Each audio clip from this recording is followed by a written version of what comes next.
Hello everybody, and welcome to another A Chapter a Day Keeps the Doctor Away. My name is Alan, otherwise known as HeSweet, and I'm from ReverseThieves.com as well as the Speakeasy podcast.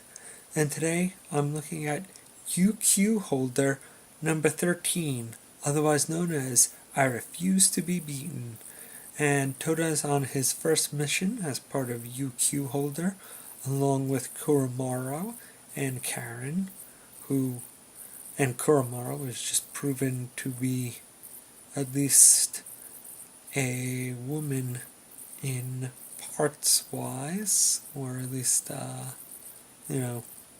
sexual organs are.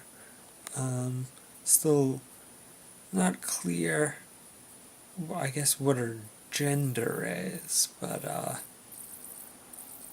or at least she insists, or Kuromaro insists that his gender is male. I guess we'll see what's that all about later on, but at least we know whether he's got an innie or an outie.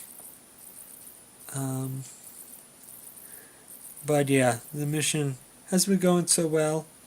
Toda accidentally attacked his allies, but in his defense, everybody in that organization kind of does look like Yakuza.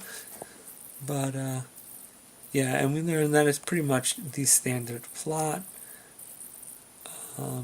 That there is a good-natured orphanage run by the church, and bad people want the land there and are trying to force them out.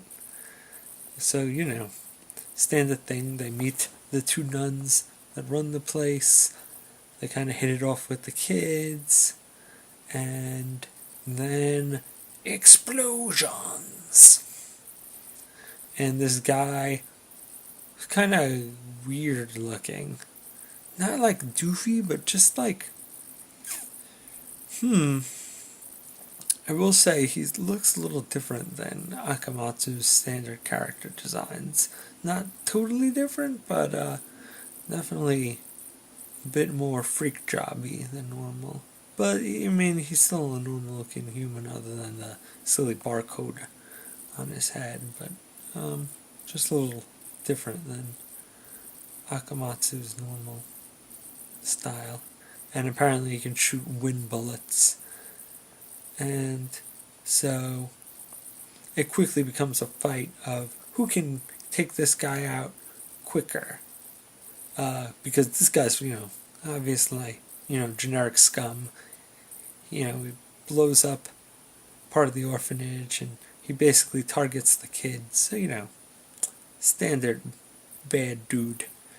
And so Toda and Karen, basically are trying to one-up each other, taking out this guy. And, Kuramaru just generally didn't do anything this chapter other than, ask some people how they were and the such. I feel like for an amazing swordsman, he could be doing more. But besides that, this is really... Well, I mean, I guess you can't have Kuromaro or Toda doing too much, because this is really like, let's show that Karen is a badass chapter, because you see her just basically popping around, like, going so fast she seems to disappear, see her hammer thing is effective, and then we get to see her basically at the end slice this guy in half. I'm curious if he's actually dead, because, or is he an immortal, or does he have some kind of other gimmick up his sleeve, or no, this guy was just supposed to be a introduction to the bad guy organization who wants this land, and the real fights will be later on. I don't know. It ends with the, almost Blade of the Immortal style. I'm cut through you, and paused. So obviously Karen is more than just tough talk. She actually has some ability. I'd really like to see, especially since Kuromaro is at least um, biologically female, if not mentally male. Um, and Karen is totally female. I'd like to see some, butt kicking girls. Not that girls didn't have, you know, ability to pull their own in Negima, but I'd like to see that. Keep that up.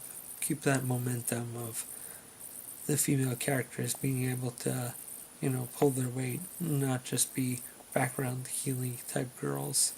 So hopefully Karen's badassery here is not a one-time deal, but clearly this organization who wants the land of the church isn't going to just stop here. So we'll be seeing more of them. Probably in chapter 14. Alright, see you guys then.